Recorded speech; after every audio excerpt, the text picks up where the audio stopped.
korban, cuman kadang-kadang namanya laki-laki dari ribut-ribut kata-kata jadi ribut-ribut fisik. Tapi itu kita sesalkan ya antara kelompoknya Sunan Kalijaga dengan kelompoknya Sembiring, Indonesia Sembiring. Itu dari kata-kataan mengenai nama. Tapi kemudian rasanya udah selesai ributnya ya. Emosi sesaat biasa itu ya. Jadi hampir mereka mau hantam, hampir, tapi ternyata tidak. Cuma dorong-dorongan aja. Berarti nggak ada kontak fisik, Bang? Nggak ada kontak fisik tadi, nggak ada. Yang mulai siapa, Bang? Kalau dari kata-kataan? Namanya mulai itu dari awal sebenarnya mereka udah memang ada sentimen ya. Jadi kita belajar tentang ilmu sentimen. Kalau sentimen kita negatif, orang tersinggung. Kalau sentimen kita positif, orang ketawa kan begitu kan. Nah, ini kan persoalannya kan sentimen negatif. Jadi masing-masing memberikan sentimen negatif, jadi klop dia, jadi panas dia, jadi kenyang kebakar. Tapi kebakaran ini pas selesai acara, begitu. Tapi itu sebentar saja sih. Tapi sekarang sih kayaknya udah damai ya. Atau apa kita belum tahu, karena memang belum kelihatan kan. Tapi memang sumber persoalannya adalah kata-kataan mengenai nama itu. Nama apa mungkin nama Nama pribadi, Julianus Sembiring dipanggilnya Anus, Sunan Kalijaga dipanggilnya Kali. Tapi kan itu biasa karena nama masing-masing kan. Berarti cuman konteks itu kan berubah menjadi distorsi, itu yang kemudian menjadi persoalan.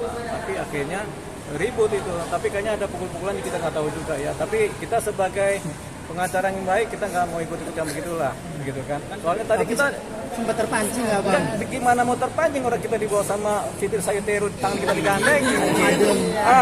Tadinya kita udah panas jadi adem lagi. Tapi yang mulai duluan main kata atau Anus kali itu siapa yang awal yang mengucapkan? Ya kan si Sunan Kalijaga manggil Julianus kan kadang-kadang maunya kalau Pak Julianus maunya dipanggil Pak Sembiring. Sunan Kalijaga ya panggilnya Pak Anus kan begitu kan, karena Julianus begitu. Nah dari Pak Sunan Kalijaga saya ini udah panggil aja kalau Sunan Kalijaga Pak Kali, sama aja kan, sama-sama negatif. Tapi kan itu sifatnya kan konotatif, tergantung persepsi masing-masing. Tapi kalau kita sentimennya positif, sebenarnya kita terima-terima aja lah panggilan kita kan. Orang saya dipanggil Dio aja saya mau, dipanggil Lipa saya mau, dipanggil Yuma saya mau, dipanggil Olive mau kan begitu. Asal jangan dipanggil Jablay aja kita. Bang, balik lagi ke masalah Nikita Mirzani tadi. Kan dari tadi ada di notis kayak penghinaan terhadap persidangan seperti marah-marah, tidak terima dipakaikan rompi. Mungkin dari pandangan Abang sebagai tadi kan karena konteks opportunity kan undang-undangnya belum ada, yang ada pasal demi pasal dalam KUHP.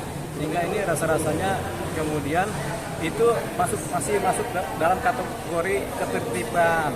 Ketertiban ini di persidangan. Yang menentukan ketertiban di persidangan adalah majelis hakim. Jadi kalau hakim masih menegur ya itu sudah teguran kan. Itu artinya kurang tertib begitu. Cuman artinya ini akan diperhitungkan sebagai kondit nanti dalam tuntutan di mana jaksa akan menuntut ini diperberat. Kenapa? Karena berlaku tidak sopan dalam persidangan dan begitu. Kan di persidangan ada tuntutan ada dua, berlaku sopan dan tidak sopan. Nah, putusan juga begitu.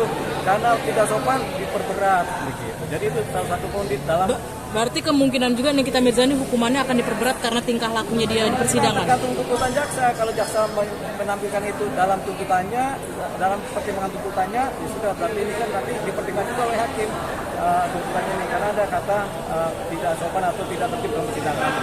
Oke. Dan dia juga melaporkan jaksa ke KPK. Ya, ini kan sama kasusnya seperti Rasman nih, Bang. Betul. Nah, mungkin seperti apa? Dilaporkan ke KPK tidak ada persoalan sepanjang bukti-buktinya akurat dan otentik.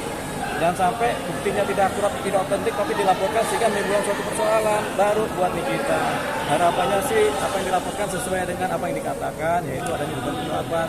Tapi kita belum tahu, KPK yang menentukan. Tapi bukti rekaman suara itu bisa menjadi alat buat ke KPK nggak sih, Bang? Kan sudah dilaporkan oleh Nikita ke KPK. Tinggal isinya apa kita nggak tahu. Bang, ngomongin bukti juga kan kemarin Nikita Mirzani saat sidang mau selesai dia mengeluarkan bukti flash disk. Apakah dalam persidangan itu runtutan untuk mengeluarkan bukti baru itu harus ada prosedurnya resmi atau seperti apa sih, Bang? Jadi ada tahap-tahapan dalam penyampaian bukti, dan yang menyampaikan bukti sebenarnya adalah pengacaranya. Tapi bukti ini harus relevan dengan materi pokok perkara, dakwanya apa, pembuktinya tentang itu. Yang meringankan tentunya kalau si pengacara kan, kalau jaksa tentu yang membuktikan bahasanya sudah terjadi dugaan tindak pidana. Dan Reza Gladys akan melaporkan Nikita Mirzani terkait rekaman suara itu, Bang. Ini kan saling melapor nih, satu sidang belum selesai. Gadis melaporkan rekaman itu belum ada konteksnya begitu. Yang punya konteks adalah sini kita misalnya, karena dia punya bukti yang kita nggak tahu isinya apa dan dia melaporkan. Tadinya kan mau disampaikan di persidangan, tidak kamarnya. Nah, ketika disampaikan ke KPK baru sudah kamarnya ke KPK kan, tinggal dibuktikan benar apa tidak gitu. Oke, Bang, tapi menurut Abang persentase menurut hayalan, misalnya kita berhayal lah gitu, kemungkinan berapa tahun kita yang Mirzani akan mendekam di penjara, Bang? Persentasenya nih. Persentasenya. Kan nggak boleh, hukum nggak boleh berandai-andai, tapi boleh lah nih sedikit-sedikit. Kalau kita menghayal ya kita nggak tahu. Kita nggak bisa menghayal. Kita kan bukan Nikita Mirzani. Kalau kita hayal Nikita Mirzani paling yang cantik-cantiknya aja. Kalau yang bukan kita nggak bisa menghayal itu. Tapi Nikita Mirzani cantik, kalau kita hayalin aja itu. Tapi kemungkinan berapa tahun, Bang? Nah itu kita juga nggak bisa berandai-andai.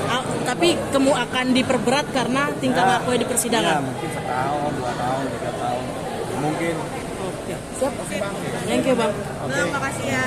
Siap.